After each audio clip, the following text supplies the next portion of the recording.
your husband played a big role in your process of adapting into American life. And you said that you told me that you met him on the first day when you arrived in the United States. Can you tell us a little bit of your your how you met him? It was like a really unbelievable like a fate or destiny, or I would say I feel very blessed.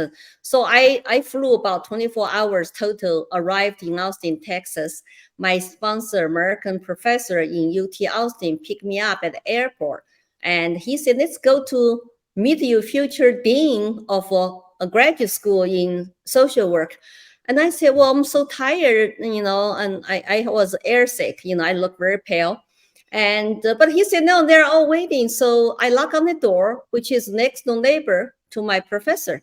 And here it is this very earthly, motherly woman to say, welcome to Austin, Texas. And she was dean of my school, but I did not know she would become my future mother-in-law. And she turned around to say, meet my oldest son, John.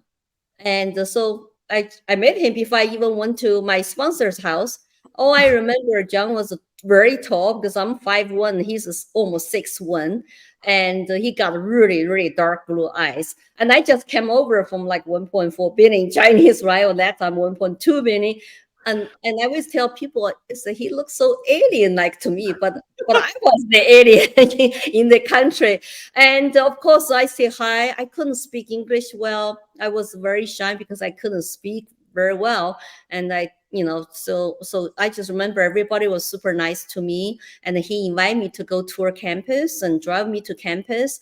And I couldn't communicate. I carried a little notebook with pencil to write down all the English words so that I need to go home to check dictionary to learn what it is. And so he become like my English teacher at the beginning. And I think after 3 months, we started to date. We dated about 18 months before we got married. So that was very magical, just unbelievable. Was your dean surprised when she found out that her son actually married the student that she was hosting?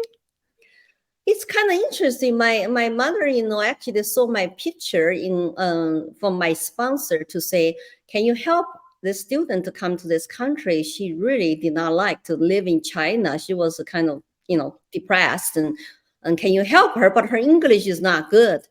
As a dean, I think she could waive my GRE test. I could not pass GRE because I did not have good English.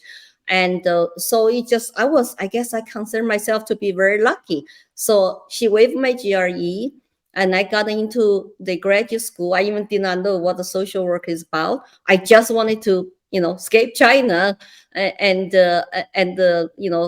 America was my promised land. I did not care what to study and I didn't have money either. So I needed my sponsor to help me.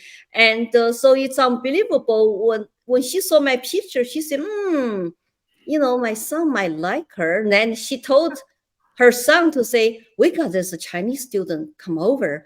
She rides horses. And so my husband imagined I would be like a Mongolia woman, big and tall and riding horses. And she said, Mom, I'm not interested yet because we have lots of Chinese students in our physics department. And so it's like they are Chinese students in his physics department?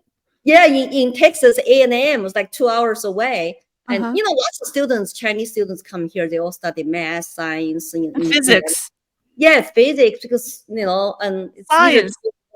Yeah, I came here to study like social works like I never heard of before. And I couldn't get into math science because I got a law degree in China. So it was very difficult because language-wise, you have to learn language. You have to understand what professor is saying. And it was very difficult. But I was determined to learn. He basically become my English teacher and trying to teach me.